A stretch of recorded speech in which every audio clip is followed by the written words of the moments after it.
नमस्कार प्रणाम। हम भोजपुरी लोक गायक विनय मिश्रा आज फटाफट भोजपुरी में आदरणीय बड़ भाई राघवेंद्र भैया के माध्यम से राजू बाबा के पूरा टीम के साथ है छठ गीत के प्रस्तुत करते हैं। जा आप सब अपन आशीर्वाद प्यार दुलार जरूर दे। जय हो छठी मैया। कोसी भरे चलेली गौरा देई, ओरिए ओरिए मधु चुए।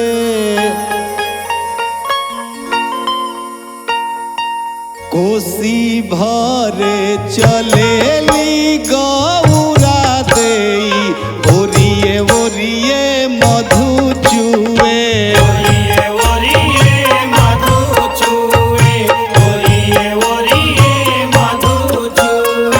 कोसी भरे चलेली गौरा देई, ओरिए ओरिए मधु चुए।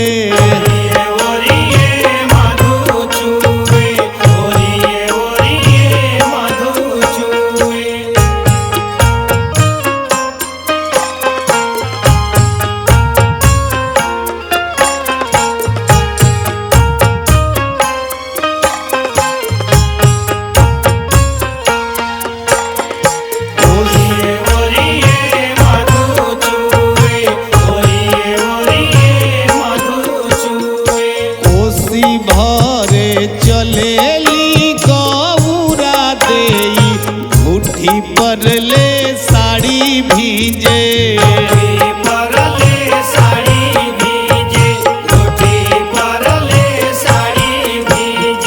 कोसी भरे चलेली गौरा देई, घुटी पर ले साड़ी भीजे।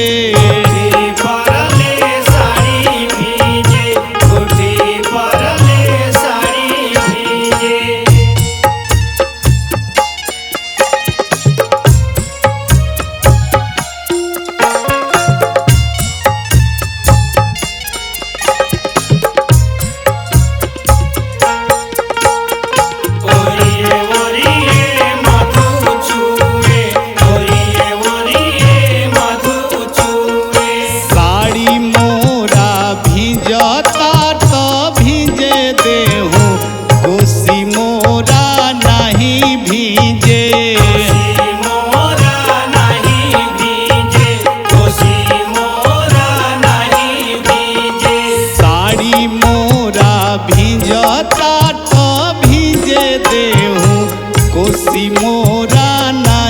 भीजे।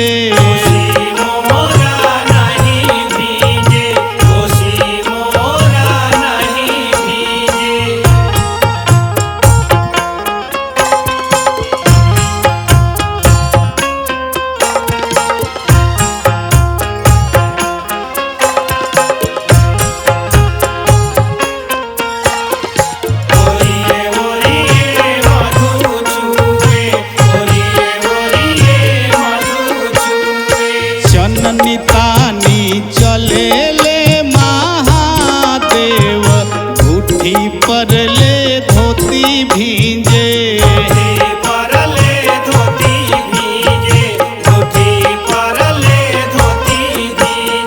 जननी तानी चलले महादेव, घुटी पर ले धोती भींजे।